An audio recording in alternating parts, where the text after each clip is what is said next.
Selamat pagi Bu Agatha, kami dari kelompok 3 ingin memperkenalkan produk yang bermerek kopi Robusta Gunung Kelir Semarang. Anggota kelompok kami sendiri yaitu saya sendiri, Surya dari 11 MKA nomor absen 10, dan rekan saya, Savio dari 11 MKA nomor absen 13.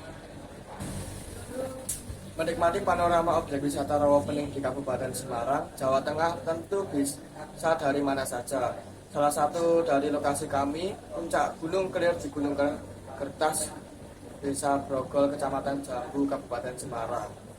Gunung Kelir merupakan satu gunung kecil yang terletak di sebelah utara Gunung Tolomoyo yang berketinggian 700 sampai 1500 mdml. Menjadi daya tarik tersendiri di mana Anda dapat melakukan banyak aktivitas refreshing hanya dalam satu lokasi. Gunung Kelir merupakan satu gunung kecil yang terletak di sebelah utara Gunung Tolomoyo yang berketinggian 700 sampai 1500 mdpl. Menjadi daya tarik tersendiri di mana Anda dapat melakukan banyak aktivitas refreshing hanya dalam satu lokasi. Bila berkunjung ke Gunung Kelir, cobalah untuk melakukan pendakian singkat untuk mencapai lokasi Gading Padang dengan lama pendakian 1-2 jam. Dari Gading Padang, Anda akan dimanjakan dengan panorama Gunung Ungaran, Gunung Sindoro, Gunung Sumbing, dan Gunung Merbabu yang terlihat jelas. Di sisi lain, Anda juga bisa menikmati wisata kebun kopi yang cukup terkenal. Wisata kebun kopi ini layak untuk Anda nikmati karena kopi asal Gunung Kelir bahkan meraih juara 3 kontes kapalah kopi nasional. Gunung Kelir atau kopi Gunung Kelir sendiri ada wilayah hamparan perbukitan yang ada di wilayah Jambu.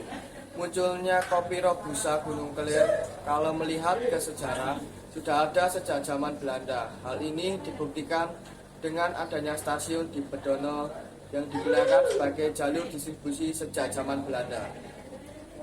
Tempat yang dijadikan lahan perkebunan saat ini adalah peninggalan dari zaman Belanda. Tanahnya sendiri adalah tanah yang tidak dimiliki oleh warga setempat.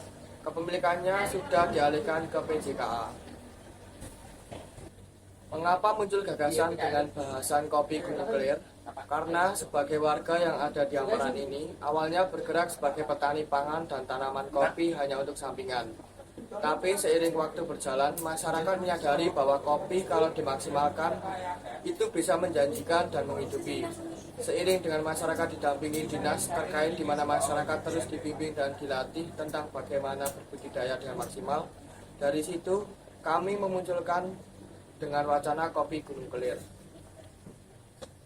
Jadi untuk kopinya sudah lama ada di masyarakat, tapi memaksimalkan dibudidayakan sekitar tahun 2004. Petani juga memelihara ternak seperti kambing atau sapi. Ternak yang ada di kawasan kopi Robusta Gunung Kelir Semarang dikandangkan dan kotorannya dimanfaatkan sebagai pupuk kandang. Pada areal-areal yang miring seperti terasiring dibuat untuk mengatasi erosi dan mencegah terjadinya tanah longsor. Para teras tersebut juga ditanam tanaman penguat.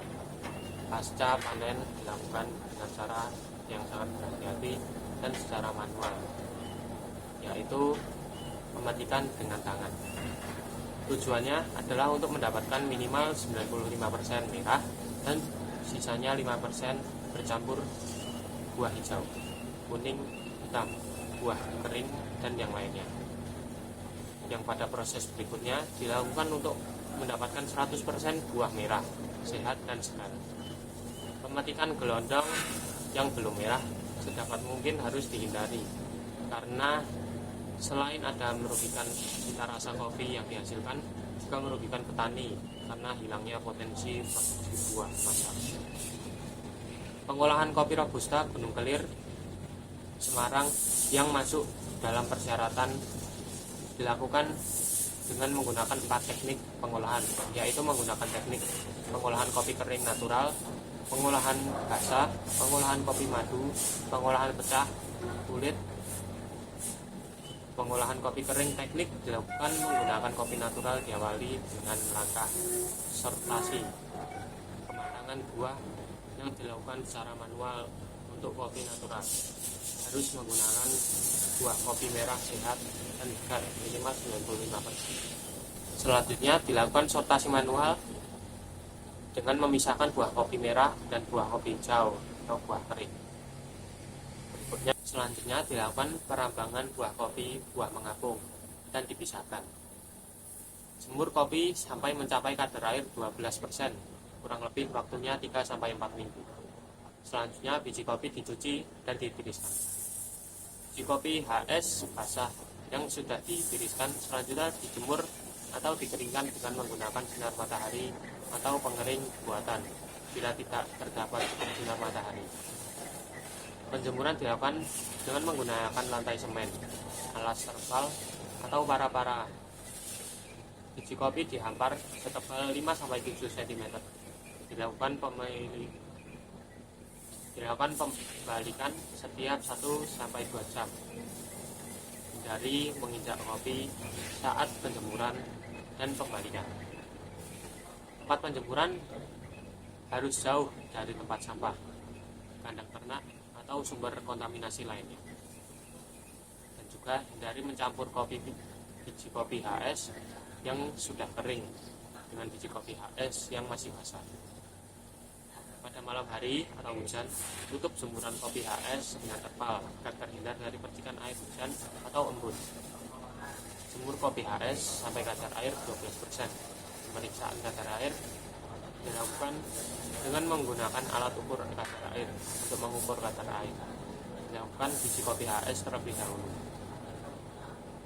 Secara alami, umumnya petani menggunakan perasaan, yaitu dengan mengguncang-guncang biji kopi HS yang dikeringkan. Bila biji kopi HS menghasilkan bunyi gemerisik, umumnya biji kopi HS sudah mencapai kopi biji HS kering dengan kadar air sekitar 12%. Kopi HS kering yang sudah memiliki kadar air 12% selanjutnya dikemas dan menggunakan karung plastik yang bersih. Karung plastik dijahit setelah biji kopi HS kering menjadi dingin. Selanjutnya karung ditimbang dan hasilnya dicatat dalam buku catatan timbangan kopi HS kering.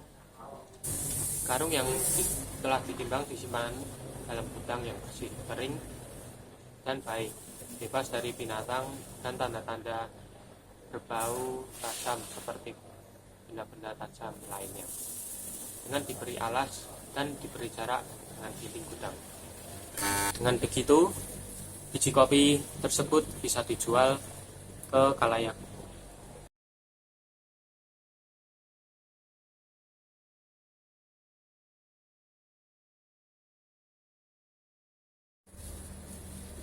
Terima kasih sudah mau menyimak dan terima kasih sudah mau mendengarkan.